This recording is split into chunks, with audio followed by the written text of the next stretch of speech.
Hey guys, so today I'm going to be talking a little about the company called Apetus. It's spelled with an L, but I believe it's modeled after a Greek god in Greek mythology. So, without further ado, the overview for today is we're going to first talk about what Apetus is, what it does, what products it offers. Next, we're going to talk about its business model. And third, we're going to talk about its value proposition design. So, without further ado, what exactly is Apetus? Apetus is a biological and healthcare analytics company that leverages machine learning, life sciences, and dynamic questioning to try to predict life expectancy and health in general. Apetus offers many products, some listed here. As you can tell, all these names are from Greek mythology for the most part. We have Kronos, which is a minimally invasive, state of the art method to measure life expectancy. We have Health E, which is trying to leverage personal health and digitalization. And the overall aspects of health that are targeted can be seen in the diagram on the right. So essentially, Apetus aims to automate the healthcare diagnostics and life expectancy estimations. So now we're going to go over the business model canvas of this company. So what exactly is a business model canvas? Real quick, it is a strategic template created by Alexander Osterwalder, aimed at analyzing existing business models in order to improve profitability. The one listed right here is the lean business canvas model, which is more appropriate for smaller size and less mature companies. So just to be clear, as we move forward, we're probably not going to go from left to right in cell order. So first, we're going to start off with the customer segment. So what does this target? It targets two main groups: individuals who are seeking life insurance, and second, anyone who is very interested in their own health, which is pretty much a big part of the population. Next up is the corporate side of things. It targets hospitals, healthcare networks, insurance companies, and possibly any company in the fitness industry.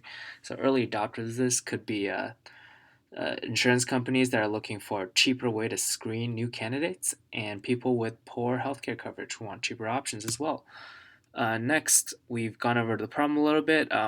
Health and longevity screenings are both expensive and invasive and can be mitigated. Next, doctor visits are expensive, especially not everyone has the proper healthcare coverage. And third, machine learning and deep learning, which is a relatively new field, has not been exploited to its full potential here. So there's a lot of work to be done. Existing alternatives, as mentioned, is invasive screening, physical screening, and invasive diagnostics. So the solution that this company offers is um, automated, digital, and self-questioning systems that make the screening process a lot easier. It claims that by taking selfies and answering a few questions online, they can very accurately estimate how long you'll live and how healthy you are. So, the unique value proposition of this is to offer a very cheap, quick, and effective state of the art screening method that can be deployed at scale.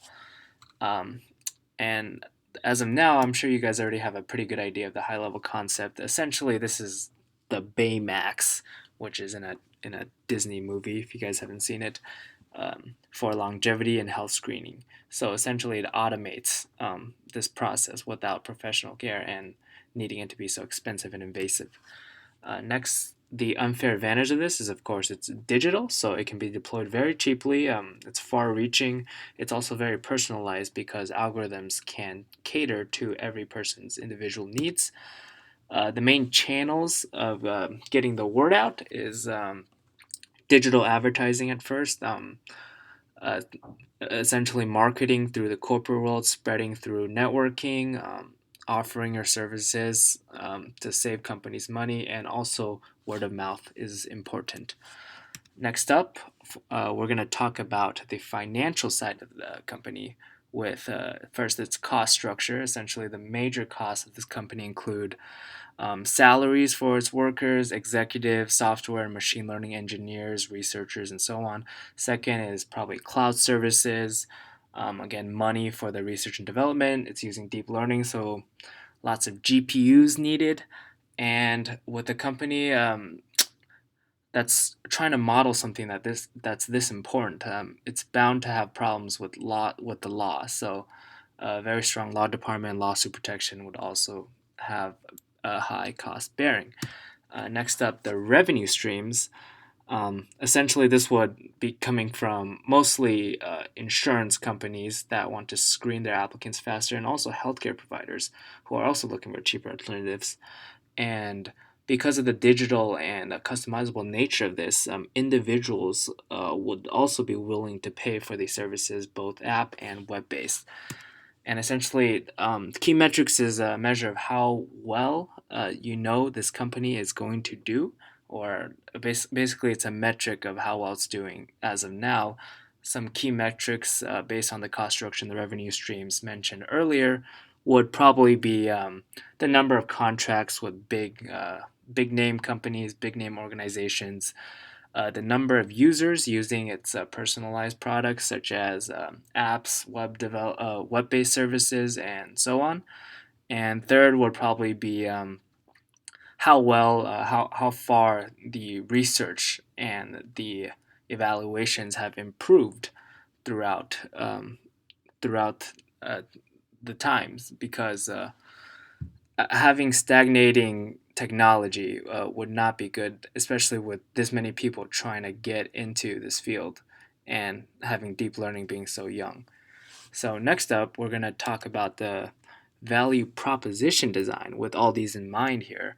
So, a value proposition design is another tool to analyze essentially existing business models. It's very useful in matching what a company offers to exactly what the consumers want. So essentially, this is the process of creating, refining, testing, and improving these key values. So on the right side of the chart, we see that there's the gains of the consumer, the pains, the current pains, and what the consumer needs to get done. On the left side is what the company offers, essentially what the company has to gain, what the company offers to relieve the pain, and at the core of it is exactly what products and services are needed to achieve this. And this has been mentioned briefly in the business model canvas. Essentially, customers need health diagnostics that are cheap, effective, and non invasive. The pains, again, very expensive medical costs, time consuming, um, very invasive like diagnostics, medical diagnostics involved. And finally, the customer gains is a much easier method and more digitally modern to achieve the same result. So, with that said, that was a quick overview of the company Lapetus or Ipetus. So, thank you so much for listening.